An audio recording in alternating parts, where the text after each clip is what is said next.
Good morning students. आज का जो हमारा टॉपिक है वो वही कंटिन्यू करेंगे हम लोग। Stranger by the window, window के पास बैठा हुआ अजनबी। ठीक है, तो ये हुआ था कि जो हमारा लेसन था उसमें ट्रेन की स्टोरी, ट्रेन का सीन है जिसमें नेहा की एक बर्थ है जो वो किसी के साथ बैठी है, बात कर रही है किसी के साथ, निखिल के साथ। ठीक है, तो वो जाती है थोड़ी देर के लिए, तो वो देखती है कि जो आते ही एक आदमी के पास उसकी किताब पड़ी होती है पंचतंत्र। ठीक है, तो ऐसा करते हुए बाकी हम लोगों को पूरा सीन बताया कि वहाँ पे क्या क्या हो रहा है, उसमें बर्थ में, क्यूबिकल में क्या क्या हो रहा है। फिर आगे देखिए,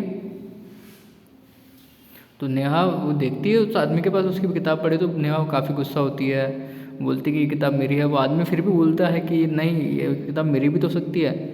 तो वो बोलती है कि नहीं, बच्चों की किताब तो बच्चों की होती है, बच्चों की किताब थोड़ी पढ़ेगा। तो अपनी मम्मी को बुलाती है, मम्मी से बोलती है कि माँ ये तो वही किताब है जो मुझे कुमार अंकल ने स्टेशन पे दी थी।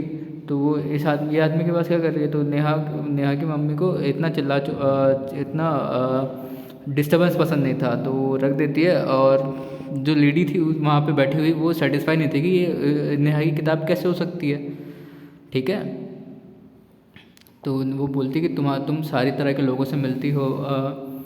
ट्रेन में लेडी बोलती है, तो ये थोड़ी हो सकता है कि सभी बुरे ही हैं। और जो आदमी खिड़की के पास बैठा है वो इतना बुरा भी नहीं लग रहा है। ठीक है, तो हमारा ये हो गया था। वो आदमी कुछ कहने की कोशिश कर रहा था, तो नेहा उसको बीच में ही रोक देती है ना।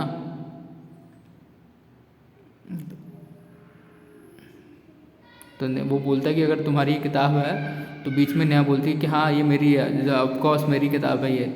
ठीक है, ऐसा बोल देती है, बच्चों की किताब है, बच्चों के पास ही रहनी चाहिए। और नेहा फंबल करती है, तो आदमी बोलता है नेहा की फंबलिंग देखकर कि तुम ये रख सकती हो बच्ची, ऐसा बोल के वो चल जाता है। ठीक है, और अपनी सारी किताब जितनी मैगजीन थी वो सब वहीं छोड़ देता है, और वहाँ से वो अपने बर्थ से चले जाता है। तो नेहा वो बोलती कि नेहा ज़्यादा देर तक बच्ची नहीं है, वो पूरे 11 साल की हो चुकी है, ऐसा होता है। बट वो केयरलेस छोटी बच्ची नहीं है। तो नेहा उस बर्थ में बैठ जाती है और किताब खोल के पढ़ने की कोशिश करती है, लेकिन पढ़ नहीं पाती, कंसंट्रेट नहीं कर पाती। ऐसा हमारा हो गया था कल। ठीक है, यहाँ तक हो गया था, है ना, कि वो किताब को वो आदमी चले जाता है अपनी किताब चीज़ें छोड़कर, वो अपनी सारी मैगजीन्स की बुक्स वगैरह छोड़कर।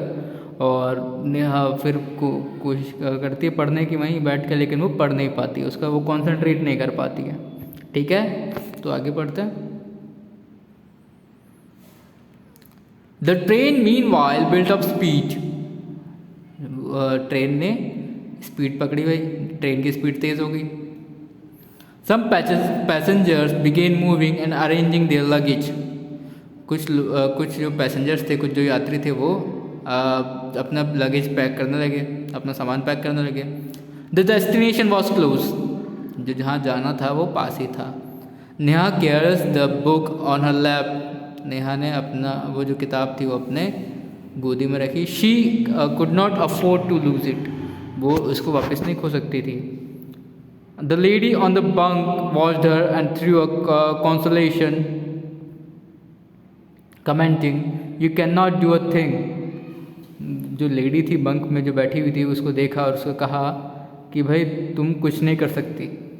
These days all such people move about freely in gentleman's attire, no manners.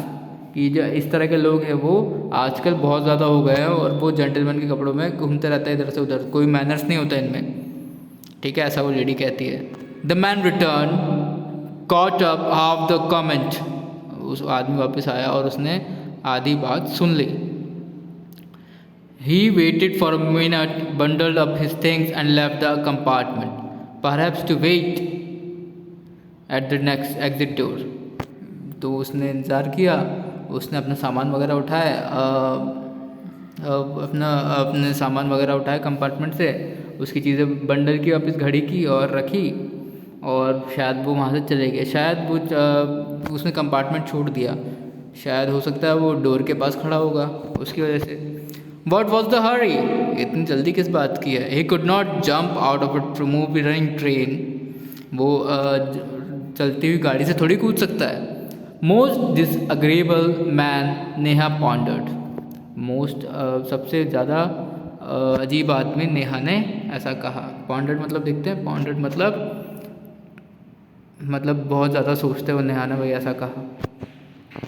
The train was pulling in the station, train station पे पहुंच गई। Daddy would be in any moment, कि पापा कभी भी आ सकते हैं, डैडी जो है कभी भी आ सकते हैं। Neha should be ready to get off, Neha को तैयार हो जाना चाहिए ट्रेन से उतरने के लिए। She picked up her bag and started putting her little things in, उसने अपना बैग उठाया और उसकी छोटी छोटी चीज़ें अंदर डालने लगी बैग में। Mom look please what is it, mother asked. Mom देखो, माँ देखो, व्हाट इज इट क्या है ये, माँ ने पूछा।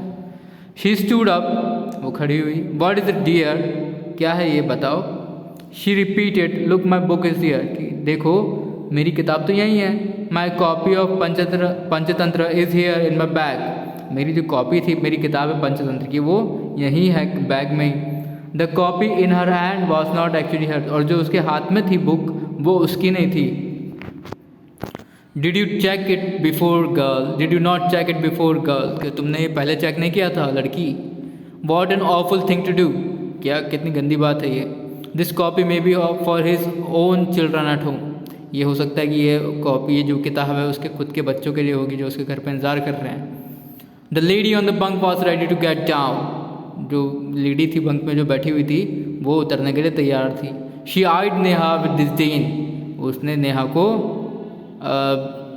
नीचे रिजेक्शन के रूप में देखा, मतलब नीचे ऐसे देखा जैसे देखते ना हम लोग किसी को, किसी ने गलती कर दी तो उसको देखते देखते हम लोग, वैसे उसने देखा। The man should have talk to her, should have told her clearly, कि आदमी को उससे बात कर लेनी चाहिए थी और उसको साफ साफ बता देना चाहिए था। He should have been frank with the child, mother intervened, उसको आदमी को बच्चे के साथ एकदम फ्रैंक होकर बोलना चाहिए था, एकदम आराम से बोलना चाहिए था, ओपन होकर। माँ ने ऐसा कहा। But man, Neha added in support of her mother's argument, क्या कैसा आदमी था, नेहा ने अपनी माँ की जो बात थी उसको सपोर्ट करते हुए कहा। नेहा वॉज डेज्ड, नेहा बहुत ज़्यादा वो थी, चौंकी हुई थी, या फिर मतलब चौंकने और उसके बीच के एक्सप्रेशन को बोलते डेज, ठीक है। Holding 2 copies of Panchatantra in 2 hands, she tried to hold back her tears, Neha मतलब दुखी थी, मैंने बताया था चौंकने और दुखी होने के बीच का जो एक्सप्रेशन उसको डेज बोलते हैं। 2 कॉपीज थी उसके हाथ में पंचतंत्र की, दोनों हाथों में, और वो अपने आंसू रोकने की कोशिश कर रही थी। She was sorry that she could not say sorry to the man at the window, बहुत शर्मिंदा थी वो, बहुत शर्म आ रही थी उसको खुद पर कि वो उस आदमी से सॉरी नहीं कह पाई जो आदमी खिड़की के पास बैठा था, ठीक है। तो एक अच्छा लेसन है ये, तुम लोगों को भी सीखने को मिला कि ऐसे किसी को नहीं देखना चाहिए, ऐसे किसी को जज नहीं करना चाहिए, हम लोगों को पूरी बात सुननी चाहिए। नेहा ने एक बात भी नहीं सुनी उसकी, वो बोलने की कोशिश कर रहा था कि ये किताब मेरी भी हो सकती है, फिर भी नेहा ने नहीं सुनी। अच्छी स्टोरी थी। कल हम लोग इसी क्वेश्चन आंसर्स करेंगे, तो एक बार तुम लोग एक और बार रीड कर लेना इसको अच्छे से, ठीक है। तो थैंक यू।